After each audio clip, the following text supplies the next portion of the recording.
ब्रह्मपुरी में कांग्रेस नेता विजय वडेट्टीवार के नेतृत्व में किसान, महिला और विद्यार्थियों के प्रश्नों पर तहसील कार्यालय पर जन आक्रोश मोर्चा निकाला गया।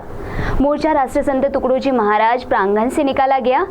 इस दौरान किस प्रकार निषेध प्रदर्शन किया गया और विधायक वडेट्टीवार ने सरकार पर क्या टिप्पणी की, देखते हैं इस खबर में।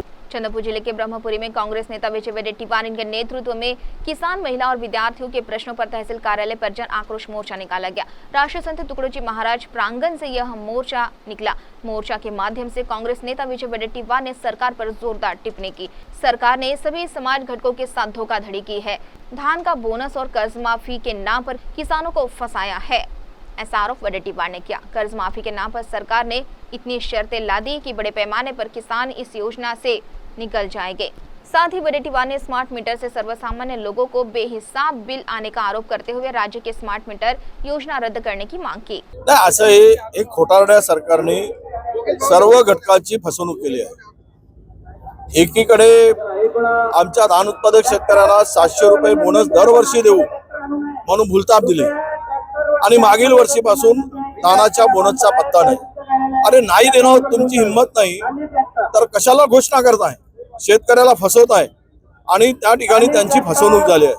कर्जमाफीच्या नावाखाली इतक्या अटी शर्ती लावल्या की 5-10 लाख शेतकऱ्यांना त्याचा फायदा होणार नाही। एवढ्या मोठ्या अटी शर्ती त्यामध्ये वीज बिल एवढा मोठ्या प्रमाणात येत आहे, भयानक प्रमाणात। तो स्मार्ट मीटर लावल्यामुळे आज शेतकऱ्यांचा, सामान्य नागरिकांना जगणं कठीण झालंय। 2.5, 3, 4 हजार बीपीएल धारकांना एक खोलीवाल्यांना बिल येत आहे। म्हणजे तुम्ही लाडक्या बहिणीला 1,50,000 रुपये द्यायचा आणि 3,000 रुपये त्यांना लुटायचा। हा फडणवीस सरकारचा नवीन फंडा आहे आणि म्हणून असे अनेक विषय घेऊन हा मोर्चा या ठिकाणी आलेला आहे।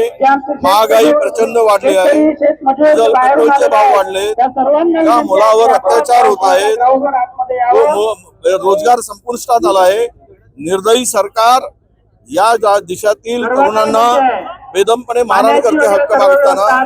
या सगळ्या गोष्टी घेऊन आज हा उद्रेक जनतेचा आहे आणि या सरकारला हा उद्रेक संपवल्याशिवाय राहणार नाही। यासाठी हा मोर्चा या ठिकाणी काँग्रेस करते काढण्यात आलेला आहे। CTV के लिए प्रतिनिधि वैभव रोयारकर की रिपोर्ट।